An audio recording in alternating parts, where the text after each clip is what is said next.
allowed me to learn a lot, and I think, when we get to the end of the year and get here in the playoffs, I think this is going to be a moment where I can look back on and Stephanie White is in serious trouble, and everyone's finally starting to say it out loud.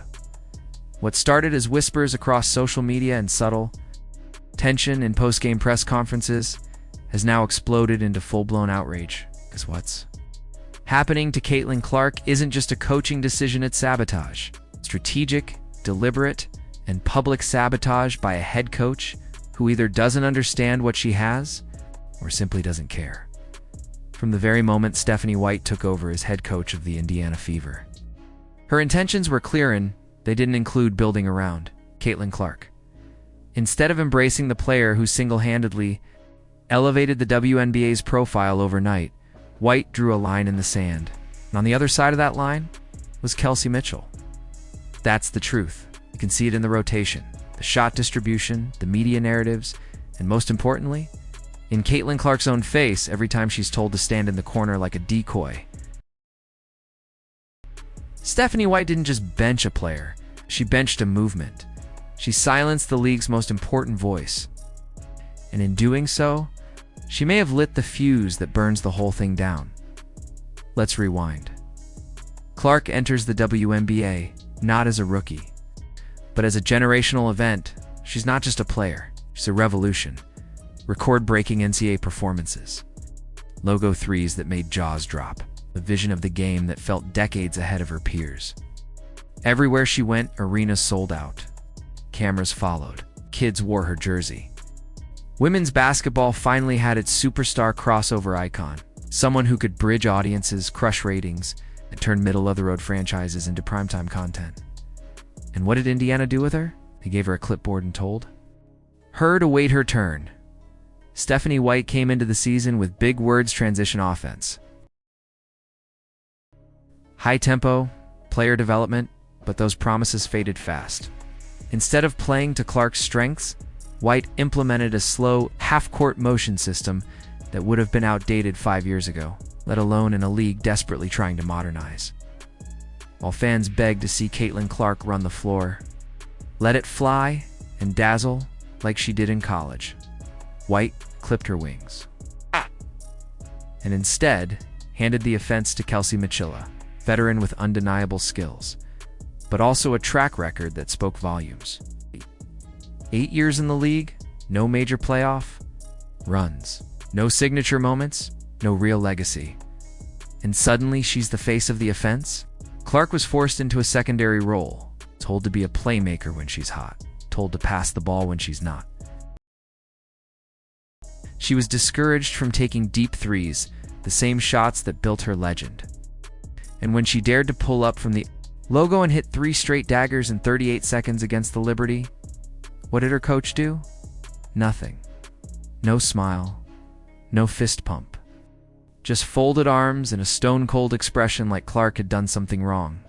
Meanwhile, Kelsey Mitchell could go to 4-14 in a game and still get a let it fly. It's going to go from White like she was Steph Curry reincarnated. That's not just favoritism. It's blatant coaching malpractice.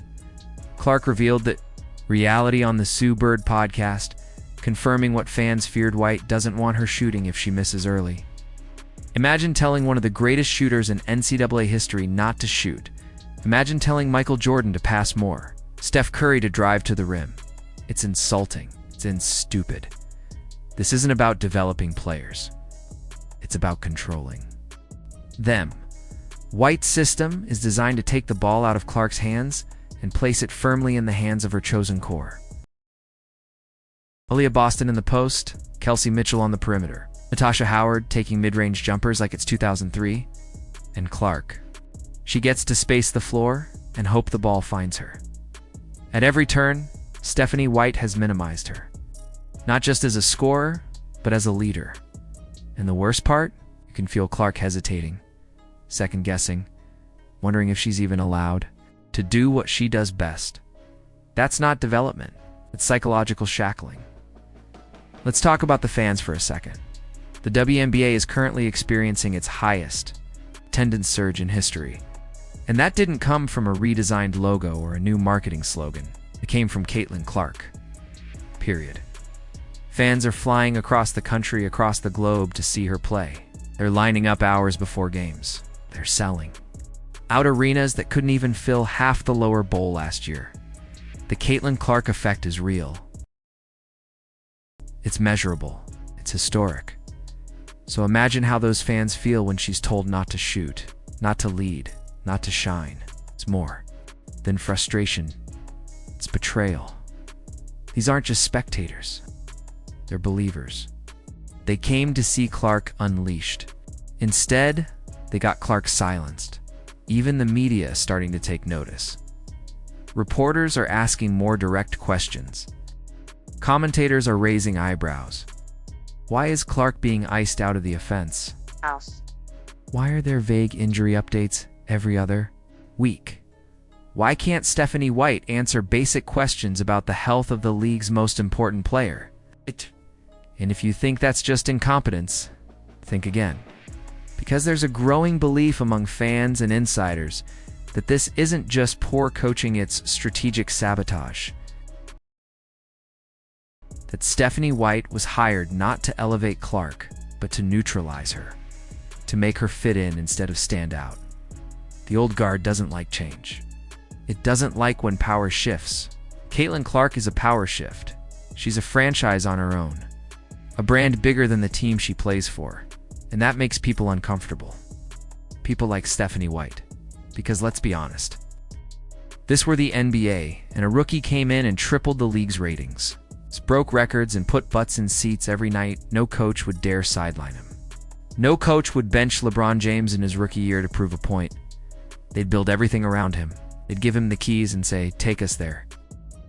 Instead, Caitlin Clark gets the corner, and Kelsey Mitchell gets 24 shots a game. Now let's look at the locker room. You'd expect some unity, some public support. But what you're getting is silence, or worse, tension. Whispers of clicks.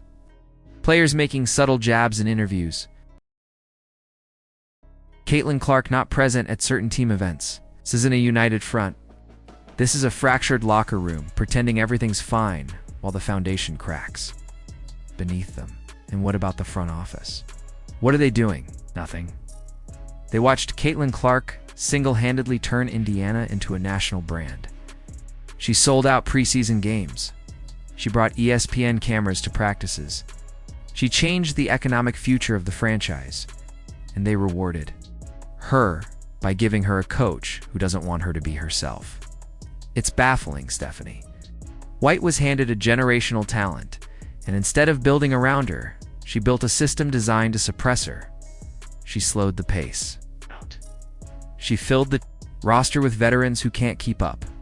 She ignored the blueprint that was already working under interim coach Christy Sides, who had started to let Clark run the offense and unlocked something beautiful. Instead of fast breaks and logo threes, we now get half-court dribbling and 18-foot jumpers. Instead of movement and energy, we get stagnation and confusion. The Fever went from must-see TV to background noise, and all because Stephanie White wants to win her way. It's not the right way. And now the team is slipping. Losses are piling up. Fans are tuning out. National analysts are questioning everything. And the WNBA is watching its golden goose get smothered in real dash time. It's sabotage. It's systemic. And it's unforgivable. You don't treat a once-in-a-generation star like an inconvenience. You don't ask Caitlin Clark to defer to a system that's never worked. You don't take the most exciting player in women's basketball history and stick her in the corner like she's a spot-up shooter on a rec league team. You build around her. You lift her up. You give her the green light every possession, and you let her do what she was born to do. Dominate. Stephanie White didn't just make a bad coaching decision. She made a legacy mistake. Because when the history of the WNBA is written, and when people ask how the league fumbled its biggest opportunity, they'll look back at this moment, this season, this coach, and they'll say it plainly. Stephanie White bet against Caitlin Clark, and she lost. If you believe this is Clark's team and not anyone else's, drop a 100% in the comments and let your voice be heard. Like, subscribe, and hit that bell, because this story isn't over. All right, and we're not done holding the mic.